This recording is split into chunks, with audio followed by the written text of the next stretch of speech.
Welcome to this quick tutorial on adding and managing interpretive types and elements in Curia. From the Settings menu on the left, select Interpretive Models and Elements. To add an interpretive type, click the Add button on the right-hand side of the screen. In the Add Interpretive Type dialog box, enter the name and description for your new type.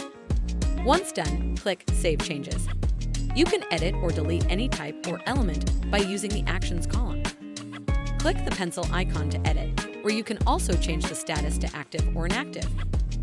To delete, click the garbage icon. A confirmation dialog will appear. Select Yes to confirm or No to cancel.